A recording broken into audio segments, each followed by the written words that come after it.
Hand over $10 million. You've got your father-in-law's inheritance, don't you? Excuse me?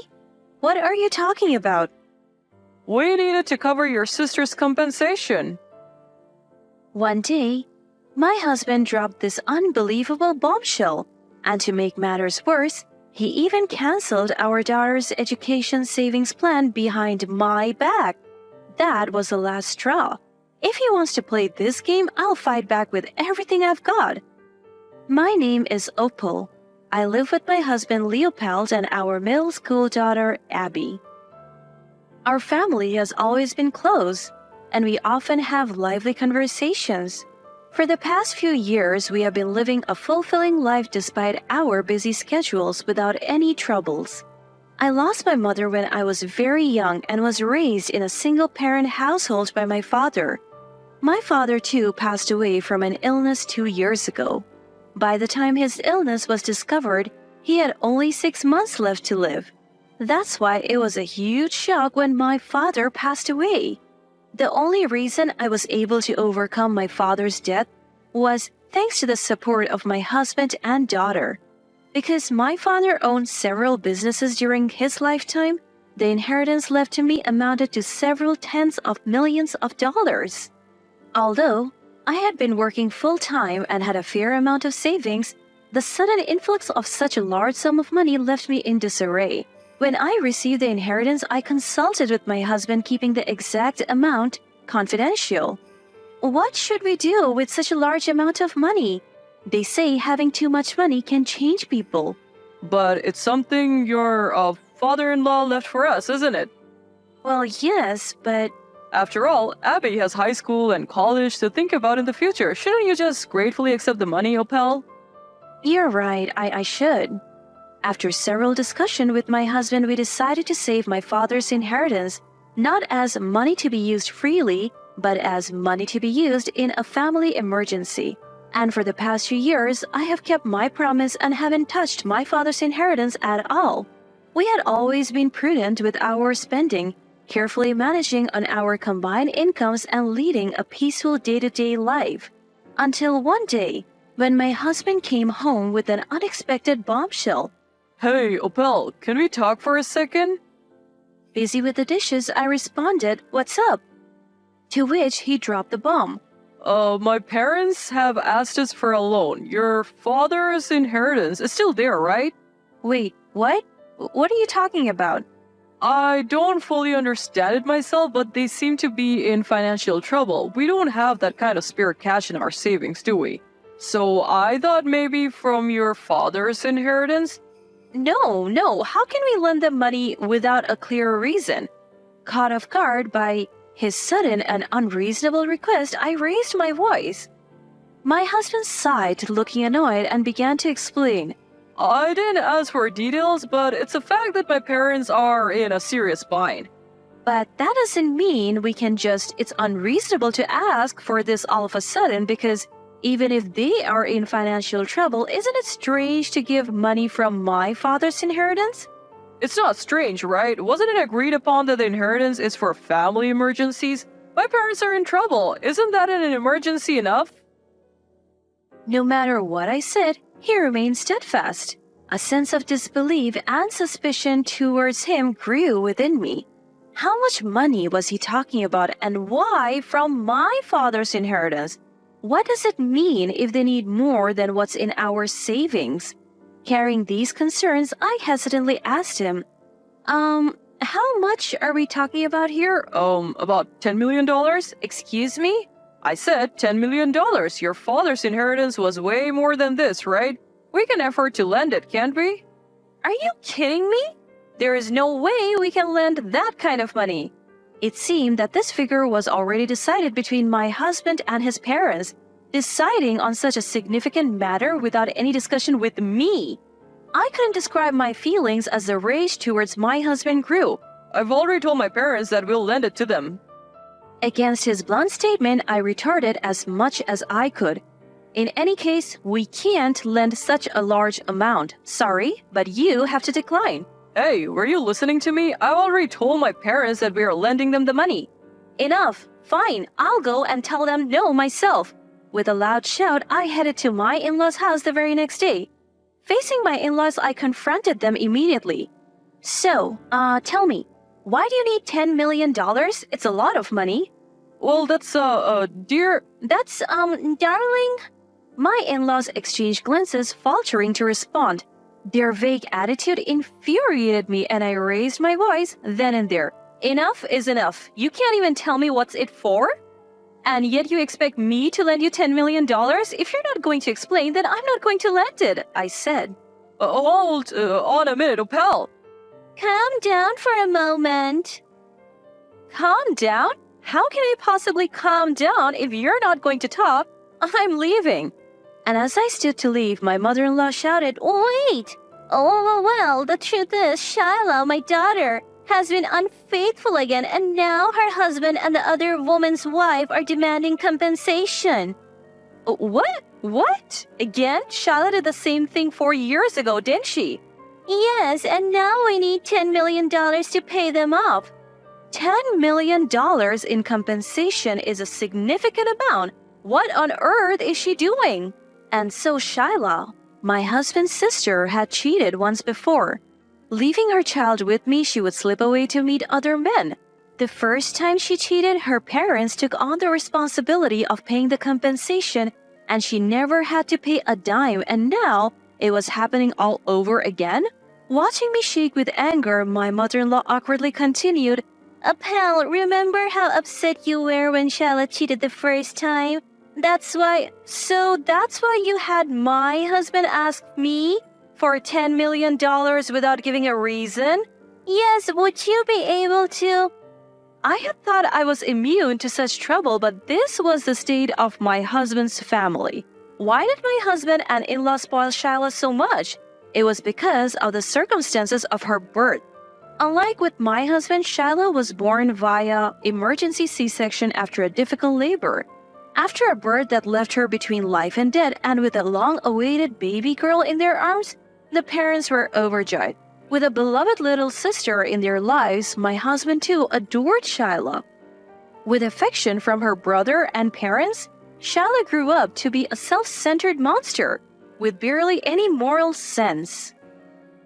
That night, I confronted my husband about the conversation with his parents, but he was nonchalant. Shiloh can't afford $10 million, neither can mom and dad. You're the only one we can turn to, pal. You get that, right? It's not about getting it. Why should I have to pay your sister's compensation? Shiloh is your sister-in-law, isn't she? Don't you want to help your family?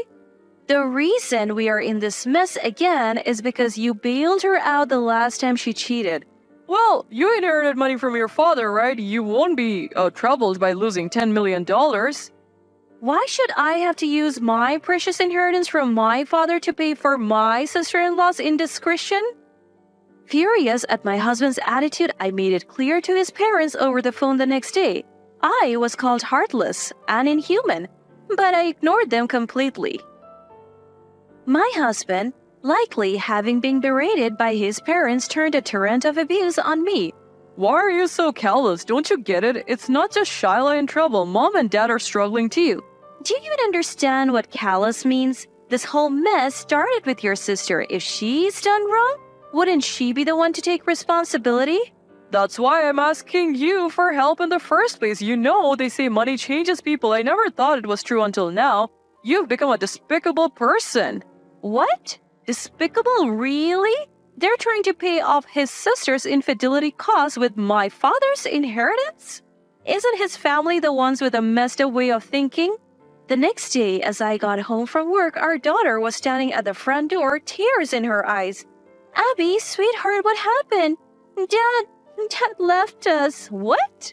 Seeing my face, she broke into tears. Her clothes were all rumpled, a clear sign that she had been standing at the entrance in shock for a long time. I comforted her, and slowly she regained her composure. Tell me, what happened, honey? Dad started talking about canceling my education savings plans. What? He said that? My husband doesn't know where I keep the bank cards and certificates. So while I was out, he had apparently asked our daughter where they were. She knew that I managed the finances and asked him why. Because I'm canceling the education saving plans and insurance, was his reply. Does Mom know about this? It's not okay to do it without, her knowledge, she lightly warned him, but her caution was met with a fierce backlash. Your aunt is in trouble. Even you are siding with them? If you're so cold-hearted, you're no longer my daughter. Yelling at our daughter, he stormed out of the house. I was shaking with anger. Had he realized that getting money from me was impossible and decided to dip into our daughter's education savings plan? At that moment, I decided I couldn't continue with him. I quickly called my husband. Where are you right now? What's up, Apel? He responded arrogantly. Let me make it clear. I won't be coming back unless you say you will give Shyla some of your father's inheritance. It's okay if you don't come back. Just do whatever you want, making Abby cry? It's unbelievable. You, your parents, just how much will you pamper your sister? I just tried to cancel the education savings plans. I haven't done it yet, and it's natural to help your own family when they're in trouble. Okay, fine. So as long as you're helping your family, it doesn't matter how your actions affect ours? Well, now I understand. Just do whatever you want. I hung up the phone. I explained the situation to my daughter, and together we decided to leave this house. While packing up, I was continually wrestling with my own emotions. Could we really just leave? If I got a divorce, it would also be tough on Abby. But would it be worse than staying with a man like him? As if sensing my dilemma, my daughter smiled gently at me and said, Mom, don't worry about me. In fact, I don't want to be with someone who hurts you. But if we get a divorce, you will also have to... Changing schools? That's an invaluable experience, and I also despise Dad after today. I can't believe he tried to unilaterally cancel my education savings plans. Abby, thank you. No, thank you, Mom, for putting up with it until now. Come on, let's get ready. My prideful husband, as I thought, wouldn't be coming home for a while. As expected, that meant we could prepare for the move smoothly, and we were able to secure the apartment we had our eyes on quickly. At the same time, I began looking for a divorce lawyer. A few days after the move, my unrepentant husband started to send me persistent emails. My sister really needs it. You have to lend it to her. The education savings plan issue, I didn't really cancel it, right? We are family. Aren't we supposed to help each other in times like these? He didn't show any signs of remorse, and his messages were nothing but self-serving excuses. I was dumbfounded. I couldn't even reply. But I knew that without doing something, nothing would be resolved. I decided to take my lawyer and head to my in-laws. As soon as we arrived, my husband and in-laws began to berate me. How dare you bring a lawyer? All you had to do was lend us the money. That's right. Your sister-in-law is in trouble. Exactly, Apel. Please lend us a little. In response to my husband's final, We're family, I replied firmly, Family? No, we're getting a divorce, so we're not family. Caught off guard by my declaration of divorce, my husband's face was a picture of confusion. Divorce? You're joking, right? Why would I joke about something like this? You only see me as a cash cow? Even thinking of canceling your own daughter's education savings plans? And insurance? I can't possibly stay with someone like you. Wait a minute. You can't just divorce me over this. I was just trying to help my sister. Well then, why don't you help her on your own? But remember, do it by yourself. Don't rely on me. But we're family, right? We are not family anymore. Didn't you hear? Stop being so stubborn. It's because of you and people like you that my sister thinks she can do anything. If you love your sister so much, then live by licking each other's wounds for the rest of your lives. This idiotic family. With an unprecedented level of volume in my voice, I silenced my husband and the in-laws. I slammed the divorce papers onto the table and, fueled by anger, left the in-laws' house. Afterwards, with the help of my lawyer, I managed to finalize the divorce. I made sure to request child support from my ex-husband. As for the sister-in-law who caused all this, it seems she's still living her lavish lifestyle. According to my divorced ex-husband and sister-in-law, she's making sure to collect both the compensation and child support payments in full every month. Of course, my sister-in-law couldn't possibly cover all the costs herself. I hear she's working in bars and nightclubs now. Her appearance is ragged and her hair is mottled mess of colors. She can't afford new clothes or even the luxury of dyeing her hair. It seems like she's just scrapping by every month. On top of that, her lover discarded her pretty quickly and now she's relying on her parents' help, living in their house feeling embarrassed. Cheating doesn't just leave you with nothing, it puts you in the negative. I can't fathom why they don't understand that. Really, they're a hopeless family all around. Even months after the divorce, I'm still getting those romantic emails from my ex-husband. I was wrong. I realized that the most important thing to me are Opel and Abby. I want to start over. Let's create a new story as a family of 3. The only one I love is Opel, so let me reclaim our love. Of course, I'm not replying to any of them. He's also been sending my daughter these creepy emails. I've told her not to reply. I kept his contact info for the child support, but he's so relentless that I'm thinking of having my lawyer handle it from now on. It seems like Abby has adapted to her new school. She talks about her friends enthusiastically every day. Seeing her like this, I can finally relax a bit. From now on, I want Abby and me to combine our strength and enjoy our happy days together.